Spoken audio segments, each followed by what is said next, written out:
Hello, my fellow YouTubers and subscribers, and welcome to my latest movie review, where today I review the latest installment in the DC film series, Black Adam, directed by Juame Collet-Serra, starring Dwayne Johnson, Aldis Hodge, and Pierce Brosnan. Nearly 5,000 years after he was bestowed with the almighty powers of Egyptian gods and imprisoned just as quickly, Black Adam is freed from his earthly tomb to unleash his unique form of justice on the modern world. Black Adam, this is obviously the new DC movie, and this movie is kind of a sort of a villain origin story slash anti-hero, anti-villain origin story, depending on how you perceive the character. And I believe it's the first DC movie in quite some time, I think since The Suicide Squad, which was released last summer during the pandemic. And I believe it is also linked to the Shazam series. Obviously, there's a Shazam sequel coming soon.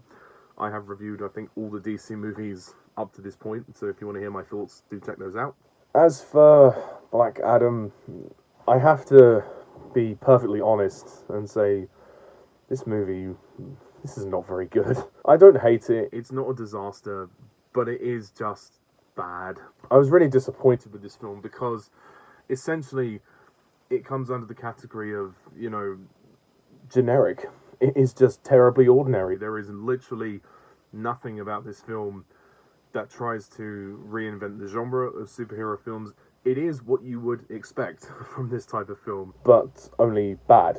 Bad in the sense that the script is not very good. The script has a very plain by-the-numbers story in which all these characters have to go after this MacGuffin, which is a crown, which has ancient powers. So there's kind of like a sort of The Mummy slash Indiana Jones vibe about this film, or Tomb Raider, if you will. And honestly, for me, this movie, it turned out to be kind of a mess.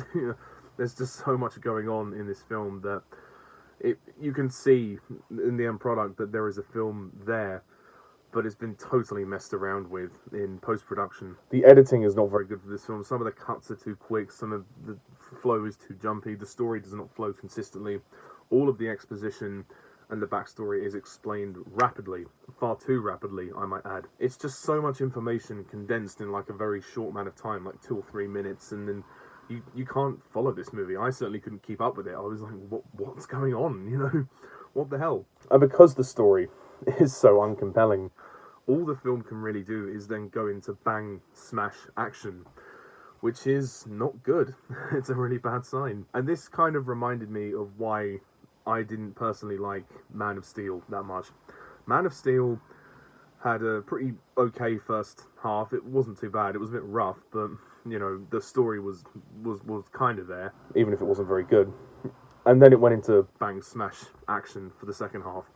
And this is very much the same. I'm okay with action sequences. The spectacle of the film is good, and the action is entertaining. And I mean, it's Hollywood, it's big budget, it's what you would expect. But the action goes on for far too long, and it's just constant action, and it suffers from action fatigue, and you really just start to not care about what's going on. And the movie has no stakes because you don't invest in any of these characters. There's too many people in this film that basically serve no role. Like introducing this group called like the Justice Society or whatever they are, led by Pierce Brosnan. I just feel like, well, why were they even in it? They didn't need to really be in it. Like Black Adam the story could have been told without them. I felt like they were just there as placeholders to set up future movies. Kind of like what Marvel do sometimes. They just put characters in films just to set up later things. I say this, it's fine to do that, but if you're gonna do it with a sense of purpose and make them relevant to this story. And a lot of them weren't. There are these two young ones who are sort of a couple, I'm not really sure, and they're in it, but most of the time they interact with each other on the ship, so they're not relevant to the story. We have a character called Carter. He's also there.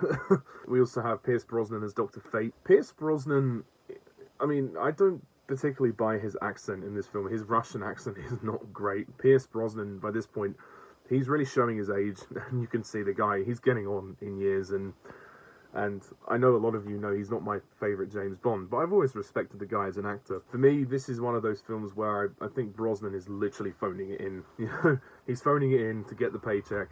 He doesn't look like he cares about this character or doesn't want to be there. There's barely any emotion. Yeah, I didn't feel anything for his character. We also have Sarah Shahi as the main female lead in this film. Her character was dull. None of the characters are good in this film. None of them are interesting.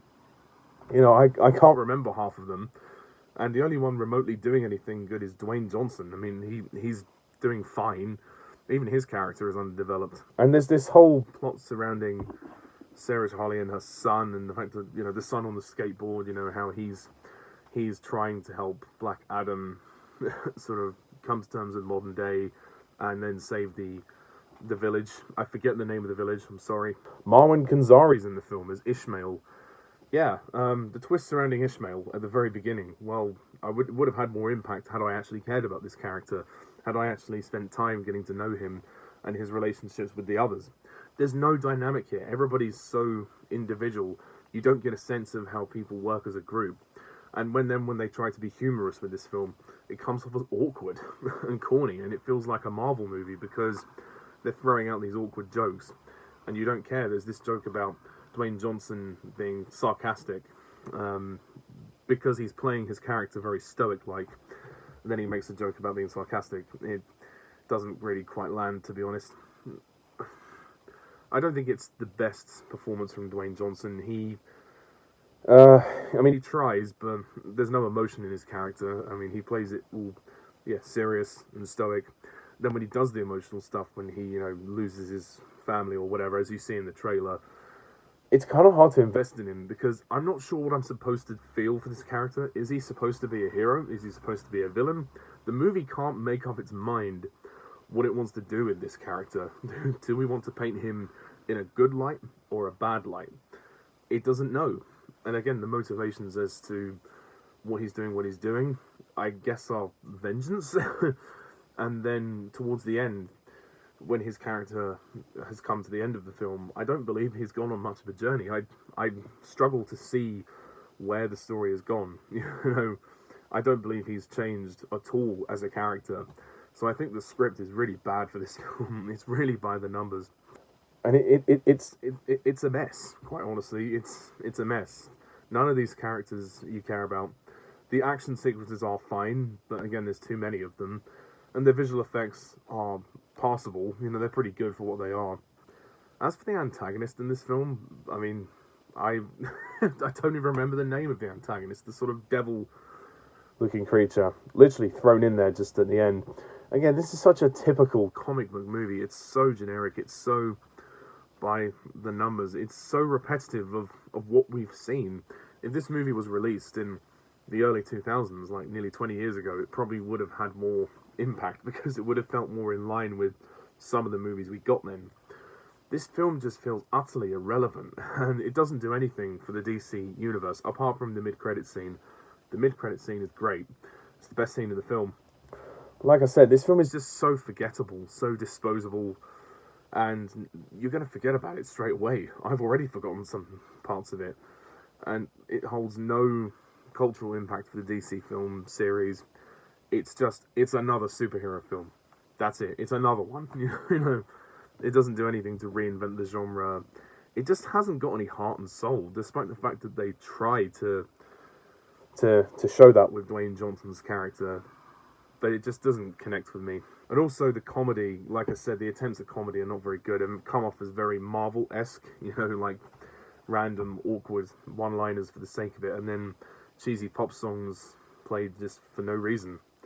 Like the song, "Baby Come Back, Any Kind of Fool Would See." That one is played a couple of times. There's this comedic character who I believe is the brother of Sarah Shahali's character, and he drives a van, and he's an electrician, and he's just in the movie just to crack jokes. There's literally nothing else that he's there for.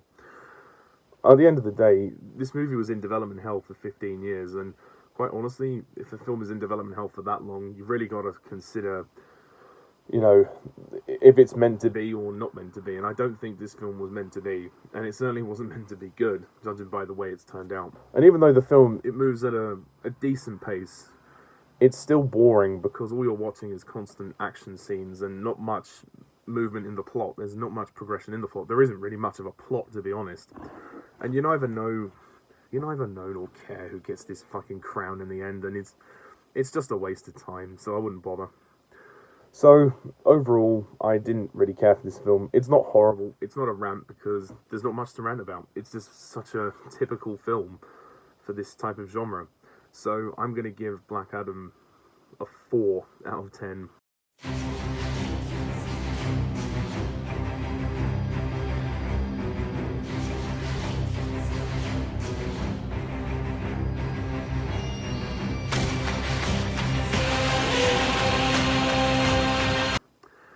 Yeah, very, very underwhelming for me, unfortunately. But if you like this movie, that's fine. Please let me know what you think of it down below. And stay tuned for more reviews to come in the future. And thank you very much all for watching. Please hit the like and subscribe button and stay tuned for my next reviews. So until then, I'm Pajak's Perspective. See ya. Bye for now.